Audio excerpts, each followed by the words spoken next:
Bienvenue, bonsoir, vous êtes à Mediapart en direct, en accès libre à Mediapart, le journal que seuls ses lecteurs peuvent acheter, le journal d'où l'info part toujours. Vous êtes le 2 novembre 2016. Et si nous étions le 7 mai 2017, le soir du second tour de l'élection présidentielle? Et si, ce soir-là, à 20h, l'Assemblée nationale, face à une participation de moins de 10%, sous le regard du peuple, prenait enfin ses responsabilités, congédiait l'exécutif, s'auto-dissolvait dans la foulée et préparait parmi d'autres choses une élection constituante, des mesures destituantes, des exigences insistantes. Il serait 20h et le pays s'éveille. C'est une fiction, bien sûr. Elle est anonyme, elle est aux éditions de la Découverte. L'élection présidentielle n'aura pas lieu. Elle parle de tout ce que nous ressentons les uns et les autres, une certaine lassitude. Je n'en ai pas envie, tu n'en as pas envie, nous n'en avons pas envie, vous n'en avez pas envie, seuls quelques-uns en ont envie et y pensent vraiment tous les matins. Mais soudain, les primaires sans faire, la campagne déraille. Cette fiction nous raconte comment la présidentielle pourrait ne pas avoir lieu et François Hollande être le dernier président de la Ve République. Et si il se passait autre chose? Ce que Mediapart, il y a 2 ans, dans ce livre-ci, racontait. Et si se passait l'accident historique, l'élection à la présidence de la République en 2017 de la dirigeante d'extrême droite Marine Le Pen, faute de participation des électeurs de gauche, démobilisés, dégoûtés, faute de mobilisation des électeurs de droite, divisés, partagés.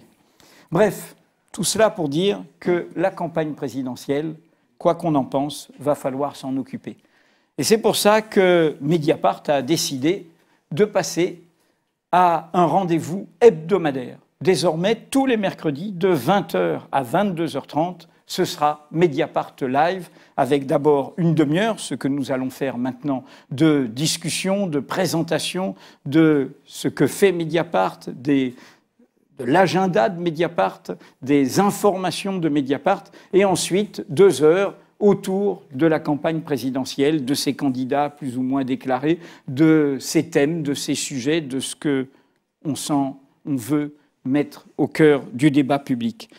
Alors c'est cet hebdomadaire que nous allons vous présenter avec François Bonnet, cofondateur, directeur éditorial de Mediapart.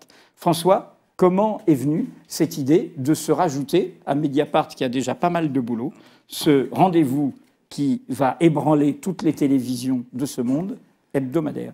Comment est venue cette idée?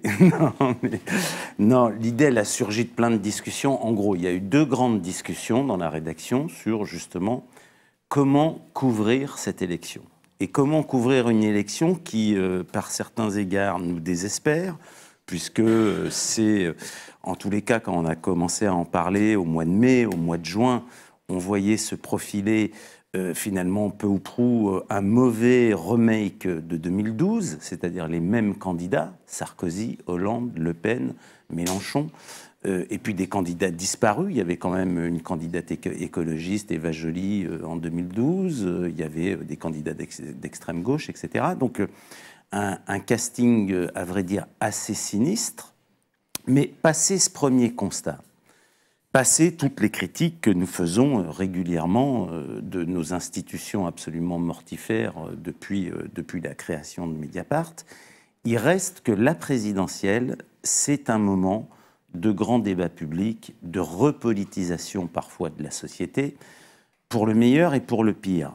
Pour le pire, c'est évidemment l'omniprésence, alors qu'elle ne dit rien, de Marine Le Pen, et de ces thématiques qui ont diffusé dans une bonne part des forces politiques en présence. Pas seulement à droite même. Il y a certaines thématiques qu'on retrouve aujourd'hui dans quelques recoins de la gauche. Donc ça, c'est quand même quelque chose de très inquiétant. La deuxième envie qu'on avait, c'était de dire, de toute façon, on n'est pas ailleurs, on est au cœur du débat public. Mediapart, c'est sa fonction, c'est de tenter d'expliquer, de mettre en débat tout ce qui se produit dans notre société.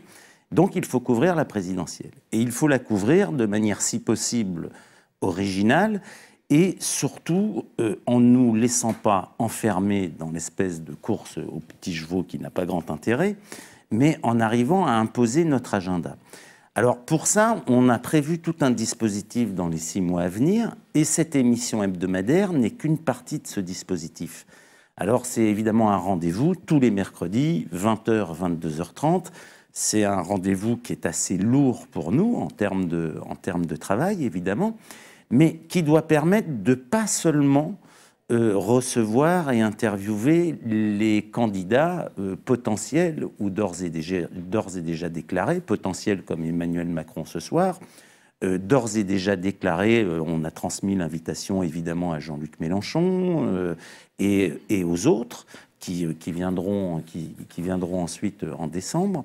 Mais il y a tout un autre dispositif qui va monter en puissance pendant le mois de novembre pour essayer de faire une couverture, je dirais un peu comme on aime le faire, c'est-à-dire en parlant aussi d'autres choses et en parlant de toute une série de thématiques qui ne seront pas dans la campagne, on le sait d'ores et déjà, les candidats se garderont bien d'aborder ces thèmes-là.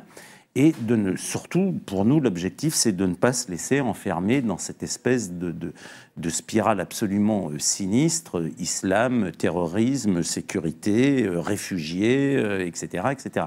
Donc, parler d'autres choses également. Quelles sont les nouveautés dans les petites rubriques? On va en voir une tout à l'heure à la fin. Les nouveautés, qui sont prévues un peu. D'abord, cet hebdo, et c'est d'inviter, on l'a expliqué dans un billet de blog il y a quelques jours, c'est d'inviter tous les candidats à la présidentielle. Mediapart, c'est un journal pluraliste, c'est un journal de débat, et donc le débat, il doit aussi, autant que faire se peut, se faire sur Mediapart. Donc tous les candidats, sauf une, ça avait également été notre choix en 2012, c'est-à-dire nous n'invitons pas Marine Le Pen. Alors on s'en est expliqué dans un billet de blog, beaucoup de nos abonnés sont en désaccord avec ce choix. Je veux juste rappeler que c'est un débat qu'on a au sein de la rédaction depuis 2012. Déjà, ce choix avait été discuté, évalué, contesté. On n'est pas tous sur la même ligne là-dessus. Moi, je suis sur une ligne assez simple qui consiste à dire Marine Le Pen n'est pas dans le champ du débat démocratique. Sa seule obsession est de ne jamais répondre aux questions. Interroger Marine Le Pen sur les emprunts russes, sur, par exemple, la sanction qui vient de lui être infligée par le Parlement européen. C'est une exclusivité Mediapart. Le Parlement européen demande à Marine Le Pen de lui rembourser 345 000 € pour des emplois fictifs d'assistants au Parlement européen. Si Marine Le Pen est ici, on sait très bien qu'elle ne répondra jamais à ces questions. Et pour tous les gens qui aiment la politique et qui écoutent les entretiens politiques, ils peuvent tous constater que, évidemment, le discours du Front National est un discours en cercle fermé, c'est un discours absolument étanche aux interpellations, et à partir de là, il n'y a pas d'intérêt à débattre avec Marine Le Pen. L'intérêt, c'est de traiter le Front National comme on l'a fait, et c'est quand même Mediapart qui a révélé les affaires les plus sensibles concernant le parti d'extrême droite, ses financements, ses multiples procédures judiciaires, ses procédures, ses politiques discriminatoires dans les villes du Front National. On a un observatoire des villes du Front National. Et donc, c'est par l'enquête, c'est par le reportage, c'est par tout un travail de contact fait par nos journalistes, et en particulier Marine Turki, qui par ailleurs est blacklistée. Nous sommes interdits professionnels officiellement par le Front National. Il y a 2 médias, le quotidien, l'équipe de Yann Barthès, et Mediapart. Nous sommes interdits professionnels. Donc l'idée, c'est on fait venir tout le monde, sauf le choix qui a été fait, pour vous, en fait, à notre manière, les questions, on va le voir. Le premier, c'est Emmanuel Macron. Il va essuyer les plâtres, il va voir les questions qui fâchent, on va voir ce qu'ils ont dans le ventre, parce que 2 heures d'interrogation face à la rédaction de Mediapart, c'est un sacré révélateur. Et en même temps, on va faire des rendez-vous où parfois on dira « il ne parle pas de ça » et nous, on pense que c'est ça qui est important. On va faire des rendez-vous sur toute une série de thématiques en essayant de raconter ce qu'on fait déjà beaucoup, mais ce sont des choses qui sont difficiles aujourd'hui à saisir dans la société, mais tout ce qui est autour de l'innovation citoyenne, tout ce qui est autour de la reconstruction de collectifs et de démarche solidaire et de démarche citoyenne. On l'a fait par exemple sur les banlieues avec les collectifs de Passons-nous, avec un live qu'on avait organisé en octobre dernier à l'occasion des 10 ans des émeutes de 2005. Et puis on va le faire aussi par d'autres traitements, c'est-à-dire qu'à partir du 14 novembre, on aura tous les jours un rendez-vous quotidien en dessin. Voilà, on va tenter de transformer le dessin de presse classique en le mettant sur le numérique. On aura également des récits dessinés une fois par mois. On va le faire par de la photo. Et puis on va le faire par du reportage sur des thématiques qui ne sont pas directement collées à la campagne électorale. Dernière question, François. Quand on a réuni toute l'équipe, une sorte de séminaire de rentrée en septembre, et c'était avant le fameux livre, c'était avant nos révélations sur le carnet libyen, donc avant celle qui bouscule Sarkozy et avant ce qui bouscule François Hollande, on a dit, en fait, il faut arrêter de se déprimer, rien ne va se passer comme prévu. On est servi. Et par ailleurs, en même temps, on s'est dit, il faut qu'on arrive à échapper au mainstream. Parce que le problème d'une campagne présidentielle, c'est une sorte de gros... On le voit d'ailleurs, nos lecteurs tout de suite disent « Ah, vous invitez Macron, vous êtes conformiste, vous êtes suiviste. » On va voir, ils vont juger sur pièce. Donc comment on fait? Comment on fait pour à la fois pas louper ce qui va surprendre et échapper au conformisme? Alors, déjà, effectivement, c'est que ça ne se passe pas comme il était prévu par les états-majors. Un des premiers signes, c'est Cécile Duflot battue dès le premier tour, et on en a parlé ici il y a 15 jours avec la spécialiste des Verts, la sociologue et politologue Vanessa Jérôme. On voit bien que Sarkozy est en train d'aller droit dans le mur, même s'il reste encore un mois de campagne primaire, donc il faut quand même être extrêmement prudent. Et on voit bien l'état de faiblesse absolument incroyable de François Hollande, et on sent bien que... Voilà, au Parti socialiste, il va se passer des choses. Quoi? On ne sait pas encore exactement. C'est l'intérêt de cette campagne parce que, d'une certaine manière, c'est ce qu'on s'est dit plusieurs fois, c'est la dernière des présidentielles. En ce sens qu'il y aura certainement d'autres élections présidentielles, mais c'est la dernière des présidentielles que nous avons connues. On voit bien que le système aujourd'hui est en train de déraper de toutes parts et gripper de toutes parts. Quand il y a 5 ans, quand il y a 10 ans, on savait à cette époque, grosso modo, qui étaient les candidats et on devinait quand même, on pouvait, sans faire Madame Irma, on pouvait quand même voir les tendances, les lignes de force et qui était bien parti. Aujourd'hui, on est dans une très grande inconnue. Donc c'est ça qu'il faut suivre et ce qu'il faut montrer en écho à ce qu'est la course, la compétition politique classique, ce sont les mouvements de la société.